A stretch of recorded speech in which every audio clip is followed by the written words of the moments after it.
আজি মই বনাইছোঁ পচলাৰ সৈতে লোকেল মুৰ্গীৰ মাংস।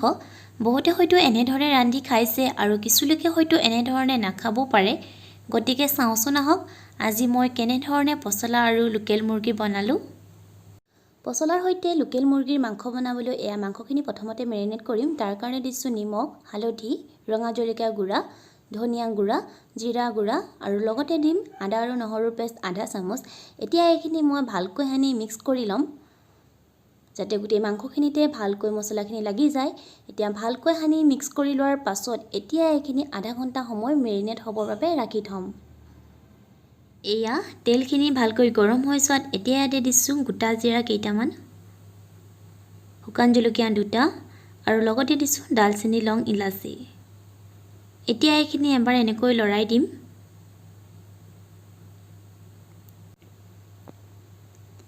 এতিয়া আমি ইয়াতে দিম পিঁয়াজখিনি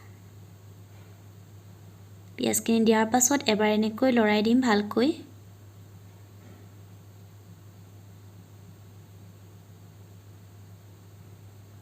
এতিয়া আমি ইয়াতে দিম জিৰা গুড়া, ধনিয়া গুড়া,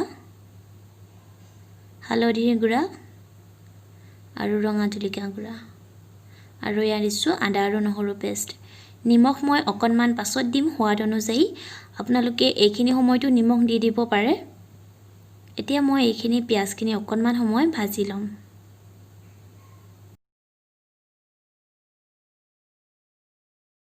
পিঁয়াজখিনি মই মাজে মাজে এনেকৈ এবাৰ দুবাৰ লৰাই দিছোঁ।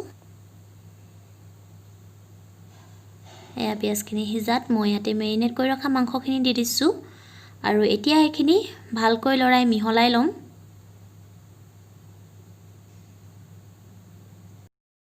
এনেদৰে ভালকৈ লৰাই মিহলাই লোৱাৰ পাছত এতিয়া আমি গেছটো মিডিয়াম ফ্লেমতে ৰাখি ঢাকনিয়ে ঢাকি ৰাখি অকণমান সময় সিজাই থাকিম। ঢাকনিয়ে ঢাকি ৰাখি 2 মিনিটমান সময় মাংসখিনি সিজাই থকাৰ পাছত এতিয়া মই মাংসখিনি এবাৰ লৰাই দিম।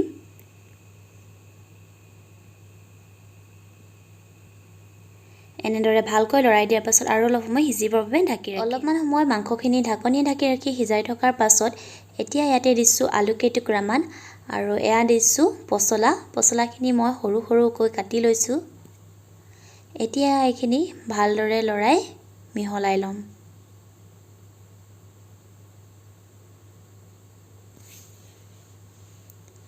এনেদৰে ভালকৈ লৰাই মিহলাই ল'ম।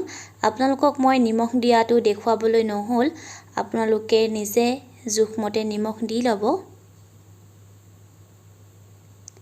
এতিয়া এইখিনি ভালকৈ লৰাই দিয়াৰ পাছত এতিয়া ঢাকনিয়ে ঢাকি ৰাখি সিজাই থাকিম। এয়া মাংসখিনি মই এনেদৰে মাজে মাজে লৰাই আছোঁ আৰু গেছটো ল' ফ্লেমতে ৰাখিছোঁ। মাংসখিনি আমাক সিজিবলৈ আৰু অকণমান সময় টাইম লাগিব। এতিয়া আকৌ ঢাকনিয়ে ঢাকি ৰাখি সিজাই থাকিম। অলপমান সময় মাংসখিনি এনেদৰে সিজাই থকাৰ পাছত এয়া মাংসখিনি সিজিছেগৈ আৰু অকণমান সময় সিজালেই হ'ব। এতিয়া মই এইখিনি এবাৰ ভালকৈ লৰাই দিম।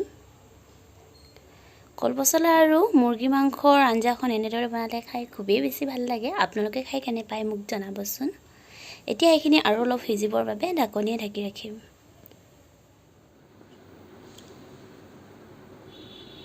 এয়া অলপ সময় মাংসখিনি সিজাই থকাৰ পাছত এয়া মাংস সিজি গ'ল। এতিয়া মই এইখিনি এবাৰ লৰাই দিম এনেকৈ। এবাৰ লৰাই দিয়াৰ পাছত গেছটো অফ কৰিলোঁ। এতিয়া মই আপোনালোকক উলিয়াই দিম। গতিকে এয়া পচলা আৰু মুৰ্গী মাংসৰ তৰকাৰীখন ৰেডি হৈ গ'ল। যদিহে আপোনালোকে ভিডিঅ'টো চাই ভাল পালে তেতিয়াহ'লে লাইক এটা কৰি দিব, কমেণ্ট কৰি জনাব ৰেচিপিটো কেনেকুৱা পালে। আৰু যিসকল বন্ধু বান্ধৱী আজি মোৰ চেনেলটোলৈ নতুনকৈ আহিছে তেওঁলোকে চেনেলটো ছাবস্ক্ৰাইব কৰি ল'ব আৰু আহিবলগীয়া ভিডিঅ'সমূহৰ ন'টিফিকেশ্যন পাবলৈ কাষতে থকা বেল আইকনটো ক্লিক কৰি অল কৰি ল'ব। ধন্যবাদ।